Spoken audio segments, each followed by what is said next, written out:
सर्व महिलांना 2026च्या महिला दिनाच्या हार्दिक शुभेच्छा. हा हा हा असं कंटाळवाणे चेहरे करून पाहू नका. मी तेच दरवर्षी बोललं जातं ते बोलणार नाही आहे. म्हणजे पुराण काळापासून ते आजवरच्या असंख्य अद्वितीय स्त्रियांच्याबद्दल बोलणार नाही आहे. मला माहीत आहे की त्यांच्याबद्दल बोलण्याची माझी पात्रता नाही. त्यामुळे उगाच कुठून तरी माहिती गोळा करून किंवा वाचलेल्या पुस्तकातून त्यांच्या उदात्त कामगिरीबद्दल मी अजिबात बोलणार नाही आहे. तसंच स्त्री स्वातंत्र्य वगैरेबद्दल देखील बोलणार नाही आहे. कारण मी एक सामान्य मध्यमवर्गीय कुटुंबात वाढलेली स्त्री असल्याने मला त्या बदलाचा अनुभव अगदीच त्रोटक आहे. आणि स्वातंत्र्य म्हणाल तर ते मला मुबलक मिळालं आहे. आता तुम्हाला प्रश्न पडला असेल की मग ही काय दिवे लावणार आज? तर तसं दिवे वगैरे लावणार नाही. मला निरांजन, पणती, मेणबत्ती वगैरे सगळं लावता येतं. पण बाकी घरातला एखादा बल्ब जरी गेला तरी तो मी लावू शकत नाही. अजून काय सांगू? असो, मुद्द्यावर येते. सख्यांनो, मी बोलणार आहे ते 20व्या शतकातील दुसऱ्या अर्ध्या भागापासून ते 21व्या शतकातील पहिल्या पाव भागापर्यंत पुरेसं स्वातंत्र्य मिळून देखील मी अत्यंत नेटाने लढून न स्वीकारलेल्या माझ्या पेहरावाच्या बद्दल. आता त्याचा या महिला दिनाशी कसा काय संदर्भ लावायचा ते तुमचं तुम्ही ठरवा. 1956मध्ये मराठवाड्यात जन्मलेली मी सुरुवातीला वाढले ते एका खेडेगावात. मुलींच्या बाबतीत थोडा बदल झालेला होता. त्यामुळे शाळेत जाणाऱ्या मुली परकर पोलक्यातून फ्रॉकमध्ये आलेल्या होत्या. अर्थात गावात तशी मी एखादीच असे, कारण वर्गातल्या इतर मुली परकर पोलक्यातच असायच्या. असो, त्यानंतर ते गाव सुटलं आणि दुसरं मोठं गाव, ज्याला औरंगाबाद शहर म्हणजे आत्ताचं संभाजीनगर, तिथे आम्हाला शिक्षणासाठी ठेवलं गेलं.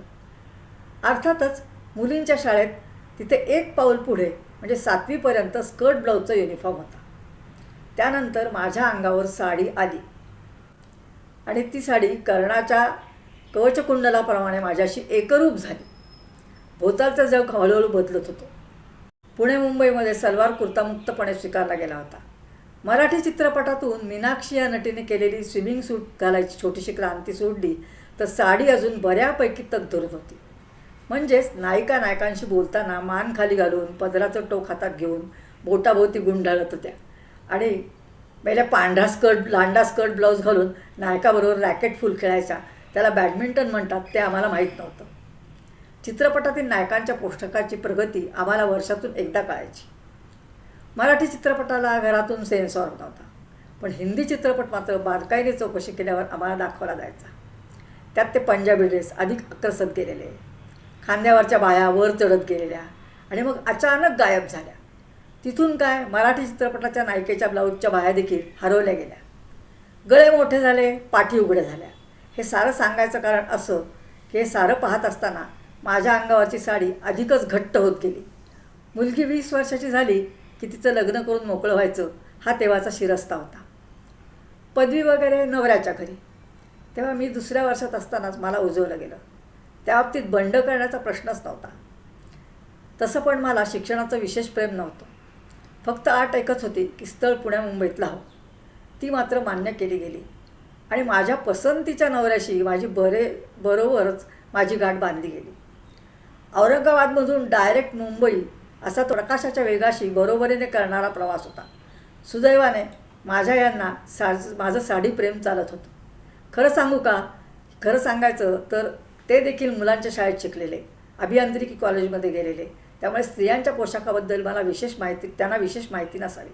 निदान मला बरं वाटावं म्हणून तरी बायकांच्या पोशाखाबद्दल मला काही कळत नाही असे दाखवण्याचे ते चालाखी करते. असो, मला साडीशिवाय दुसरं काही वापरावं याबद्दल कोणीच कधी आग्रह केला नाही. माझ्या सासूबाई तर MA झालेल्या होत्या. त्या नऊवारी साडी नेसायच्या, त्यामुळे मी बिनधास्त होते. त्या काळात रात्रीच्या वेळी घरात गाऊन नावाचा कफनीसारखा जगा बोकाळला होता. त्याबद्दल आमच्या आईने मात्र मला एकदा विचारलं. तेव्हा मी ज्या प्रकारे व्यक्त झाले ना ते पाहून त्यांनी मला पुन्हा कधीच तो प्रश्न विचारला नाही. विचारण्याचे धाडसच केले नाही. आमच्या लग्नाच्या पहिल्या वाढदिवसाला मला एक धक्काच बसला. माझ्या सासऱ्यांनी सासूबाईंच्या करवी मला विचारणा केली की तुला वाढदिवसाची साडी हवी का ड्रेसचं कापड? त्यावेळेस मला की नाही कल्चरल शॉक काय म्हणतात ना तसं झालं. ड्रेस? मी आतून कोसळले. खूप अस्वस्थ झाले होते. पण म्हणजे ते लोक देखील तसेच आहेत की काय? तर म्हणे ड्रेस. आता नाही म्हणावं तर त्यांचा अवमान केल्यासारखं होईल, हो म्हणावं तर तत्वाला मुरड घालावी लागणार. जीवन मरणाचा नाही पण तत्सम गहन प्रश्न माझ्यासमोर पडला. पण मग मी आधुनिक स्त्रीप्रमाणे कणखर होऊन साडी असं हळूच पुटपुटले. एका सांस्कृतिक युद्धात मी विजयी झाले होते. त्यानंतर बरेच वर्ष मला कोणी हा प्रश्न विचारला नाही. गाऊनला मी आधी रागवून नाही म्हटले होते, तो प्रश्नच नव्हता.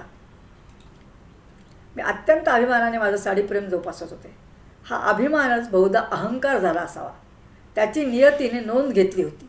कारण लग्नाला 47 वर्ष झाली तेव्हा एक दिवस मी पडले आणि पडताना सारा भार हातावर झाला. त्यामुळे दंडाच्या हाडाचे 3-4 तुकडे झाले. सर्जरी करून ते जोडावे लागले. पुढील 2-3 महिने काय पण बरेच दिवस माझी आणि साडीची ताटातूट झाली. सोपं जावं म्हणून मी चक्क पॅन्ट शर्टमध्ये गेले. 70ला आलेली बाई पॅन्ट शर्ट घालून जाताना पाहून प्रत्येकजण माझ्याकडे आश्चर्याने पाहिल की काय असे मला वाटू लागले. पण तसं काहीच झालं नाही. अनेकांनी कौतुकच केले. बरोबरीच्या बायकांनी देखील स्वागत केले. आमच्या ह्याना तर प्रचंड उत्साह आला. 4-5 पॅन्ट शर्ट आणून टाकले. मला मात्र साडीची ओढ स्वस्थ बसू देत नव्हती. माझं कपाट उघडून त्यात मी नीट मांडून ठेवलेल्या साड्या डोळे भरून पाहत बसायची.